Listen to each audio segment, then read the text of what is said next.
নির্বাচনে আমাদের মাঝে উপস্থিত হয়েছেন লক্ষ্মীপুর 2 আসন থেকে বারবার নির্বাচিত সাবেক মাননীয় সংসদ সদস্য, লক্ষ্মীপুর জেলা বিএনপির সাবেক সফল সভাপতি, বাংলাদেশ জাতীয় দল বিএনপির চেয়ারপারসন দেশনেত্রী বেগম খালেদা জিয়ার সম্মানিত উপদেষ্টা মণ্ডলীর সদস্য, আমাদের সকলের প্রাণপ্রিয় নেতা, এই এলাকার শান্তির প্রতীক, এই এলাকার উন্নয়নের প্রতীক জনতা যারা আবুল খায়ের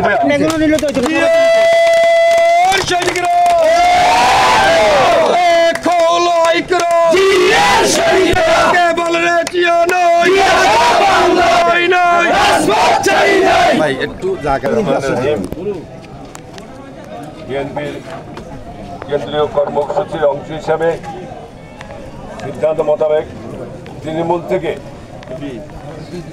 নেতৃবৃন্দের ভোটের মাধ্যমে তাদের আগামী দিনের যারা নেতৃত্ব দিবে এই ওয়ার্ডে আজকে তারা নেতাকে চয়েস করতেছে। একদম এটা হলো স্বাধীন গণতান্ত্রিক একটা নিয়মাবলী, তার মধ্যে অন্যতম একটি পন্থা।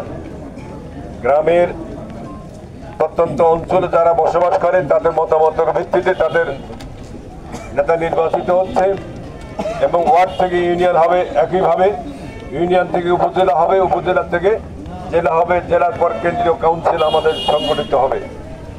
তারই ধারাবাহিকতা আজকে আমাদের নেতা তারেক রহমানের নির্দেশে আজকে যে এখানে পদক্ষেপ নেওয়া হয়েছে, আপনারা এলাকার জনগণ, সর্বস্তরের জনগণ একটা উৎসবমুখর মধ্যে এই নির্বাচনটা অনুষ্ঠিত হচ্ছে, সেটা আপনারা ভালোভাবে চোখে দেখছেন।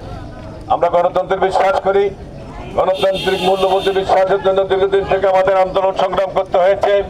বেগম খালেদা জিয়া গণতন্ত্রকে রক্ষার জন্য কথা বলতে গিয়ে তাকে বিনা কারণ বিনা অপরাধে গ্রেফতার করে একটি মিথ্যা ভুয়া মামলা দিয়ে জোর জবরদস্ত করে হাসিনা আটকে রেখেছে। হাসিনা গত 16 বছর বাংলাদেশের হাজার হাজার কোটি টাকা লুটপাট করেছে। তার দোসররা সেই পিয়ন থেকে শুরু করে মন্ত্রী পর্যন্ত, হাসিনা নিজের কথা পিয়নের 700 কোটি টাকা। এখন হাসিনা যেটা করছে হাসানা বেঁচে, এটাতে আমরা তদন্ত করিনি, পরবর্তী তদন্ত হচ্ছে, তদন্ত হলে দেখা যাবে। এইভাবে আপনারা লক্ষ্য করে দেখছেন প্রত্যেকটা সেক্টর থেকে হাজার হাজার কোটি টাকা বাংলাদেশের টাকা বিদেশে পাচার করা হয়েছে। বিএনপি নেতা কর্মীরা আন্দোলন সংগ্রাম করতে গিয়ে আমাদের শত শত নেতা কর্মী পঙ্গুত্ব বরণ করেছে, অনেকে গুম খুম করা হয়েছে, অনেকে এখনো পঙ্গুত্ব অবস্থায় বিভিন্ন হসপিটালে চিকিৎসাধীন আছে। বাংলাদেশকে স্বাধীন সার্বভৌম রাষ্ট্র হিসাবে শহীদ রাষ্ট্রপতি জিয়া রহমানের মুক্তিযুদ্ধের ঘোষণা দিয়ে আন্দোলন শুরু হয়েছিল, রাষ্ট্র বাংলাদেশ স্বাধীন হয়েছিল। কিন্তু সেই স্বাধীন সার্বভৌম বাংলাদেশকে বিগত এই 16 বছর বাংলাদেশের জনগণের মধ্যে ছিল একটি আশা আকাঙ্ক্ষা, সেটা হচ্ছে আন্দোলন সংগ্রামের মধ্যে দিয়ে হাসিনার পতন। সেটা আমরা ইনশাআল্লাহ বিগত জুলাই আগস্টে আন্দোলন সংগ্রামের মধ্যে দিয়ে হাসিনার পতন হয়েছে। কিন্তু আমরা পরবর্তী সময় যে তত্ত্বাবধায়ক সরকার হয়েছে, তত্ত্বাবধায়ক সরকার দীর্ঘমেয়াদী থাকে না। আমরা বলেছি দ্রুত সময়ের মধ্যে একটি নির্বাচনের ব্যবস্থা গ্রহণ করার জন্য, যে সময়ে সংস্কার কাজগুলো শেষ করে নির্বাচন যদি মানুষ করতে পারে তাহলে বাংলাদেশের অনেক অসমাপ্ত কাজ সমাপ্ত করা যাবে।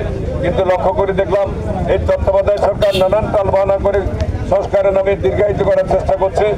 ইতিমধ্যে আমাদের প্রত্যাশা ছিল ডিসেম্বর অথবা জানুয়ারির মধ্যে নির্বাচন দেওয়া হবে, কিন্তু ডিসেম্বর অথবা জানুয়ারির মধ্যে নির্বাচন না দিয়ে এপ্রিল মাসে আমাদের দেশে পারিপার্শ্বিক অবস্থা ভালো থাকে না। এখন অবস্থা আপনারা নিজেরাও দেখতেছেন, আমরাও দেখতেছি। এই অবস্থায় আমরা অনুরোধ করব নির্বাচনের এই যে রোডম্যাপ, সেই রোডম্যাপের পরিবর্তন ঘটিয়ে আগামী দিনে যাতে করে বাংলাদেশের স্কুল কলেজের পরীক্ষা চলবে। ডিসেম্বরের মধ্যে আমরা নির্বাচন চেয়েছি, সর্বোচ্চ জানুয়ারি যেতে পারে 10-15 পর্যন্ত। এরপরে বাংলাদেশের স্বাভাবিক অবস্থা থাকে না, প্রাকৃতিক বিভিন্ন রকম দুর্যোগ দেখা দেয়। তাই আমরা আজকের এই নির্বাচনের মাধ্যমে এটাই প্রমাণিত হয় বিএনপি গণতন্ত্রের প্রতি শ্রদ্ধাশীল, বিএনপি গণতন্ত্রকে সর্বোচ্চভাবে প্রাধান্য দিয়ে থাকে এবং আজকের তৃণমূল থেকে যে নেতৃত্ব আসবে সেই নেতৃত্বগুলো আগামী দিনে এই এলাকার জনগণের প্রতিনিধিত্বশীল একটা নেতৃত্ব আমরা গড়ে তুলতে চাই, অংশ হিসেবে এই নির্বাচন হচ্ছে। তো আমি এখানে এটাও বলতে চাই, আপনারা তার ভোটার, আপনারা এলাকায় নির্বাচন করবেন এবং ভোটারদেরকে অনুরোধ করব এই এলাকায় যারা সামাজিকভাবে প্রতিষ্ঠিত, যারা বিচার আচার করে পয়সা করে খায় না, যাদের বিরুদ্ধে কোনো ট্যাক্স বা কোনো রকমের অভিযোগ নাই, আমাদের স্বচ্ছ ব্যক্তিদেরকে আপনারা নির্বাচিত করবেন। এই আশায় ব্যক্ত করি। সকলের ধন্যবাদ অভিনন্দন জানিয়ে যারা নির্বাচিত হবেন বিএনপি কিন্তু সালিশ নিষিদ্ধ। এটা ইউনিয়ন পরিষদ করে বা এমপ্লয় করে সংস্থা সালিশ ব্যবহার করে টাকা জমি মানুষের ভেদাল বোঝাল লাগাইয়া নিজেরা আবার কিছু পয়সা খাওয়া এই ধরনের সিস্টেম বিএনপির মধ্যে নাই।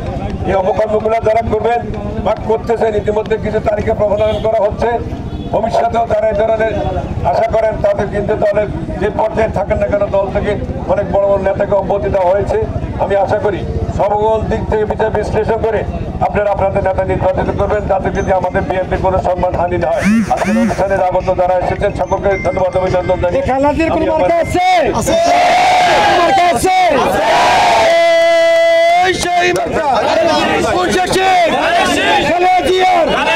Tarek Diar!